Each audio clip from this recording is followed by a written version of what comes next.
So Derrick, thank you very much for making time to share your insights into the future of leadership. Thanks for the invitation. Thank you. And before we walk into the future, Derrick, can you tell us a little bit about your background?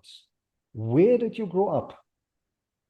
Well, I grew up in a country called Eswatini, which is previously known as Swaziland. So I did all my primary and high school studying there. And when I finished there, I came to study at the University of Cape Town. I studied finance and accounting with the view of qualifying as a chartered accountant. And then while I was studying to be a chartered accountant, I got interested in investments. And then I pursued the career in investments. As soon as I qualified for and finished my articles, I joined Old Mutual on the investment side. And I've stayed in asset management since then. So I've been in asset management close to 27 years. I started in '96, and I've been in the industry since then. Right. And can you maybe tell us, Derrick, what was your dream career when you grew up? I wouldn't say I had a dream career. I think I had a lot of expectations about what I should become. And my mother had very strong views that she wanted me to be a medical doctor. To such an extent that when I finished my A levels, I took a year off because I realized that I didn't want to become a doctor. Which is what my mother wanted me to become. So I don't think I had a dream career. I just had this expectation that I needed to do something with my life, first and foremost, and then it had to be a noble career. And Right. a noble career those days where you've been a doctor, a teacher, a lawyer, or maybe an engineer, were what was considered to be noble professions. And Derrick, can you tell us who inspired you or what inspired you in your early days? I was very blessed with really good teachers. Because of where I grew up, we had a lot of expatriate teachers, and they came from different parts of the world.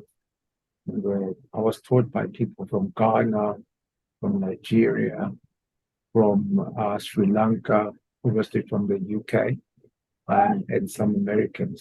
And there are people who were very much invested in my progress and making me a better student. And I would say they were very interested in preparing me for what was a future they could not imagine.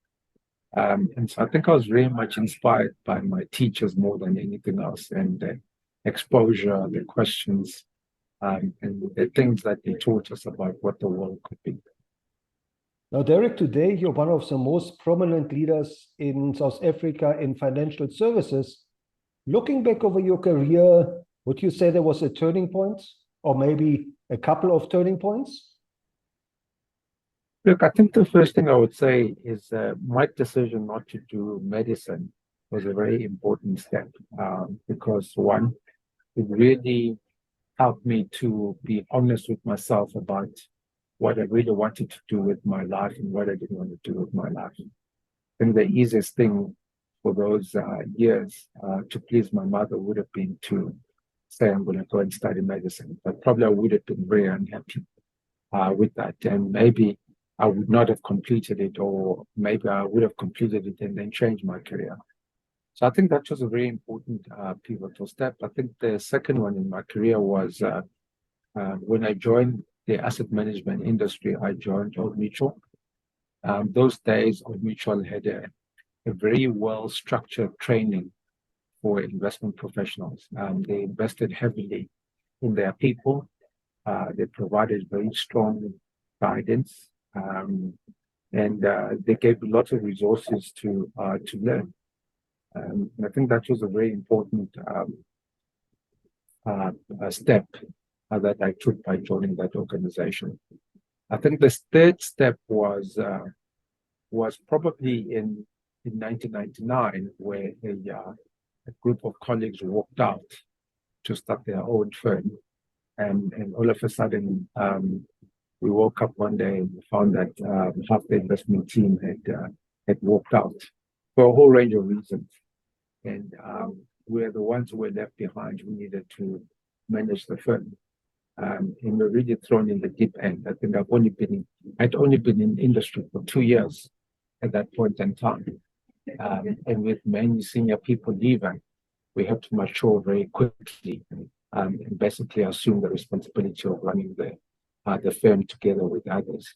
So that sort of promoted me, taught me some skills about how to really step up very quickly, and really open doors, because generally in where there is a crisis, leaders who emerge and do well during a crisis tend to be revered in the organization, and they tend to be given more opportunities that arise, because everybody just remembers of how you navigated that crisis.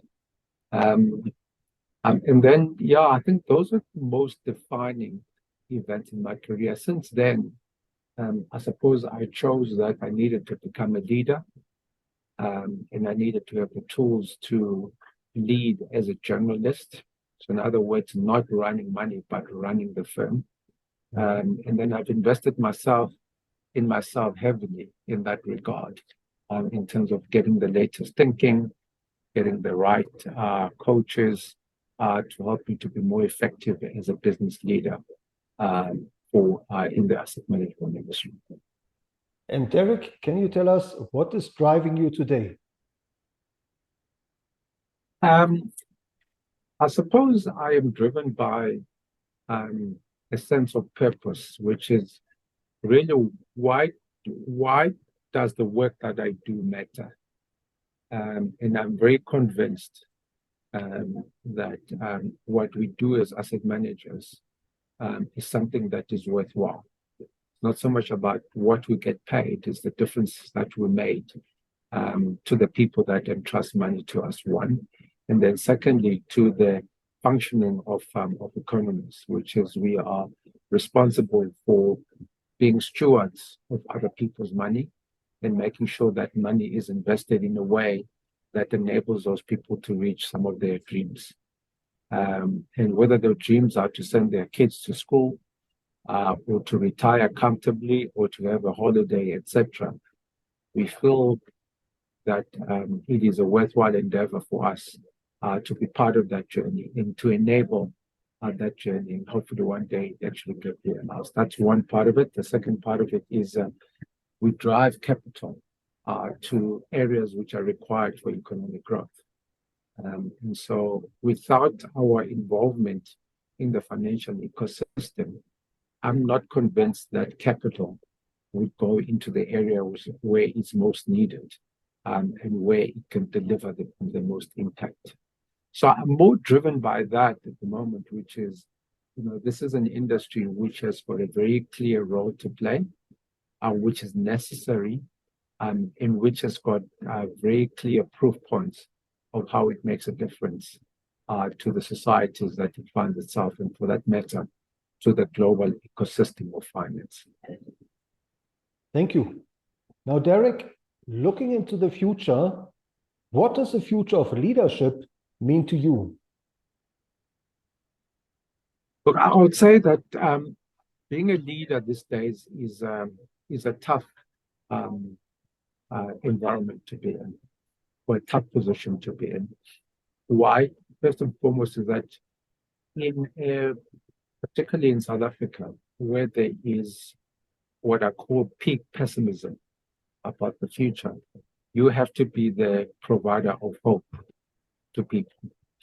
You've got to give them hope that the future is going to get better, but you've also got to give them a dose of realism of how long that's going to take and how hard that is going to be. And so that's the first thing, which is it's just tough being a leader in this environment. The second thing is the world we're in is a volatile world.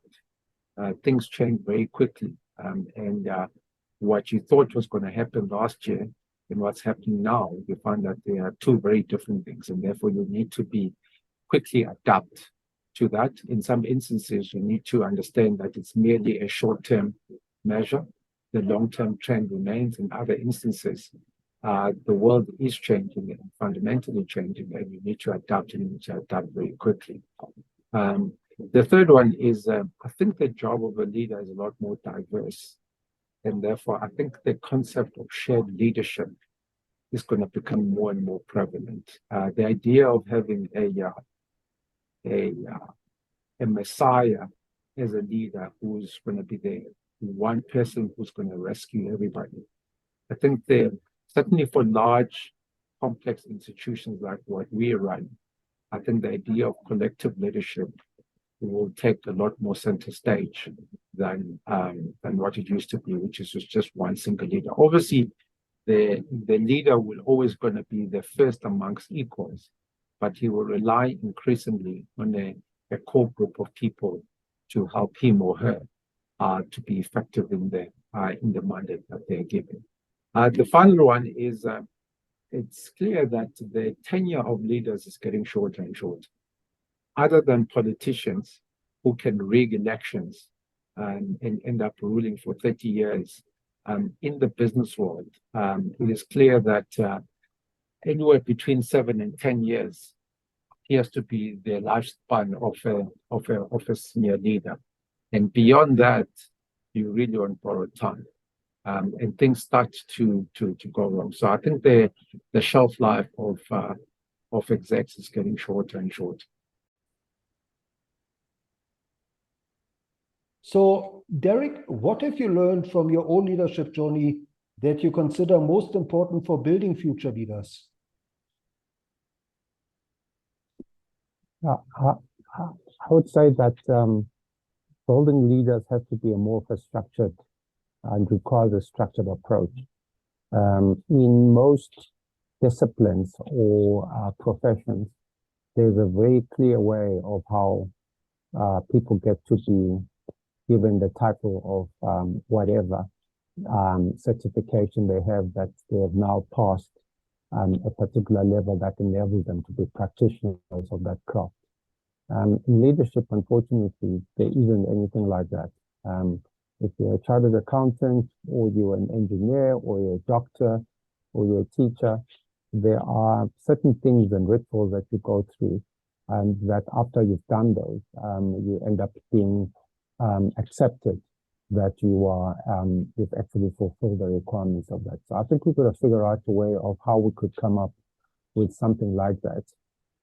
The second thing is, I think for those who aspire to be leaders, we've got to give them the opportunity to learn by working with those who are seen as leaders in their industries or in their professions. That means that they need to go through some structured way of apprenticeship, where someone is helping them and giving them the right feedback that enables them to test whether they're making the progress that's necessary for them to achieve a particular standard. Leadership is one of the few things where we actually don't have standards. You know, in most disciplines, there's some form of standard that people need to comply with. But you know, in leadership, we think we can. We think leadership is very important, but for some reason, we don't think there has to be some way of codifying some standards that people could follow. So I think that's the thing that is missing a lot in how we develop leaders. Thank you. Now, Derrick, as the world is stumbling from one crisis to the next, what is your advice for future leaders in terms of challenges? What are some of the biggest challenges they should expect to encounter and hopefully overcome? I think the first thing is that we've moved from a world where there was a great deal of tolerance for long-term thinking to one where you are living from year to year, quarter to quarter. Maximum people think long-term is 3 years. And even that 3 years is extremely difficult to forecast what's going to happen. And therefore, I think the ability to call where the future is going is getting increasingly difficult for leaders to be able to do that very well. So that's the first challenge that we're going to face with, which is the time spans that they have, and the level of patience that the people that they lead and the people that appoint them have is just getting shorter and shorter. So that would be the first point I would make. I think the second point I would make is that I think just predicting the future is extremely difficult in the best of times, even in the most stable of environment. Predicting the future has always been tough. And now it's even tougher, and therefore I think leaders will need to invest time and effort in more scenario planning. Really around, okay, what are the various scenarios that could play out? How are we positioned for each one of them? And as those scenarios emerge, you could easily say, okay, in this scenario, this is what we do. In this scenario, this is what we do. But I think to sort of run the organization on the basis that there's only one scenario that you're managing towards, I think those days are gone. And anybody who does that, you are likely to come short in terms of the expectations. The third one is, I think the world we're in is getting a lot more polarized, in that there are an emerging number of extreme views at the edges. And so social media doesn't help in that it seems to come alive when we are angry with each other. And so I think for the leader to always try and find the middle ground and being able to manage in the middle as opposed to being shifted to either of the edges becomes a very delicate task, because you've got to lead your people towards a common center. But the way the world is working out now is really pushing people to be more and more polarized. And so, the leader needs to be open to the idea that there are conflicting views, but being able to find the middle ground amongst all of those conflicting views so that the vast majority of people can work together, as opposed to having very deeply polarized constituencies. Now, Derrick, if you were to design a curriculum for future leaders, what are maybe one or two key skills you would like to factor in and teach? I think one, I would like to learn how to question a lot more. How do you really devise and ask decent questions, really good questions? Because I think the quality of answers that we get to the problems that we face are very much driven by the type and the nature of questions that we ask. If we don't ask the right questions, we're unlikely to get to the answer. So I think ability to question, ability to think would be the second one, which is, how do people learn how to think, and to think critically, for that matter, rather than accepting what they see, but to be able to really examine whether what they are being taught or what is being said to them is sensible and reasonable, and whether there's a better answer out there. And I think the third one would be relationships. How do you build trusting relationships? The world and the ability to get things done is a function of how well you work with other people, and how well other people trust you, and how well you are able to get people to see your perspective, etc. So I think those are the three skills that I would emphasize. Thank you. Now, Derrick, as a mentor to future leaders, can you maybe share a success story or two where you mentored an upcoming leader and that person took your advice to heart? Look, I've had a number of people that I have helped over the years. I've sort of dialed down my mentorship because I'm focusing a lot more now on being a sponsor to people. I think there's a lot more emphasis on mentorship. So if I look at some of the people I have helped over the years, I think one of them is a chief financial officer of a property group. And one of the things that I remember helping her with was really just getting them to think around, why do they want to work in that industry? What excited them about it? If they couldn't do that job, Would they be sad? Would they be happy? Would they still feel fulfilled? Etc. And you know, she found a groove in that environment and went on to do well simply by just having that discussion around why do you really want to do this particular job. And Derrick, looking back over your leadership journey, are there any role models of leadership that you encountered and maybe worked with that you would recommend future leaders should learn from? Yeah, I think there are different types of leaders that I've worked with. I've worked with leaders who have been really hard slave drivers. In other words, they just want you to work an inordinate amount of hours because they really want to test your capacity to work long hours and to be resilient and to work under pressure. So that's one type of leader I've worked for. There are other type of leaders who have been incredibly empathetic. In other words, they are hard business people, but they have a human touch to them, where they are very sensitive to who you are, what your needs are. They know a lot more about your family and about your life, and they're very interested in that part of your life as well. And so I've had that group of leaders. And then I've got leaders who have been very much trusting, who basically look at you and say, you should be able to figure this thing out. I'm going to leave you on your own to try and figure it out. Very hands-off, but trusting in terms of you as an individual, that you will be able to do what you are called to do. They don't follow up on you. They expect you to be the one reaching out to them if you've got a problem, to ask what they can help you with.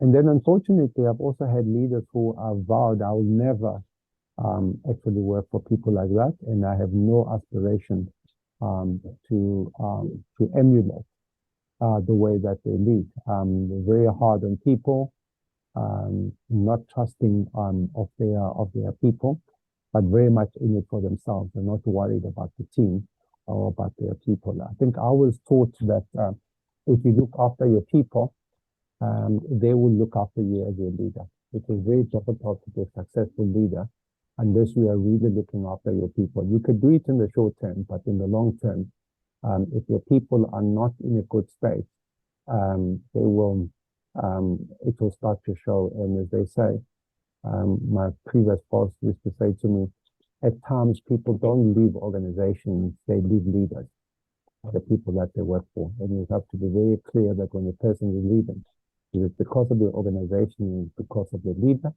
And his view was that, I don't know, 3/4 of the time is very much about the leader that's driving them away. Now, Derrick, how can our listeners reach out to you, and where should they follow you? They can just follow me on LinkedIn. The easiest one. I'm not on Twitter or any one of those. Just LinkedIn is my professional media that I prefer for people to reach me if they want to talk about business. Thank you. And last but not least, Derrick, what is your message to the millions of learners out there who are looking to finish school, enter the world of work, start a career?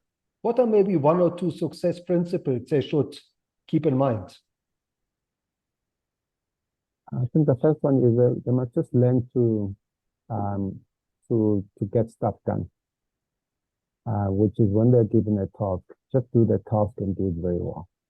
That is the first and most important step you must learn, which is just get things done. That's the first thing. The second thing is don't be too soft on yourself. Learn to do the hard things. Right. The hard things are the ones that separate the 90% from the 10% that make it. So be comfortable with actually doing the hard things that no one else is wanting to do, because that's what's going to set you apart. Thank you. Thank you, Derrick, for sharing your insights and your wisdom into the future of leadership, and for being such a people-centric leader. Thank you. Thank you for the invitation, Nick.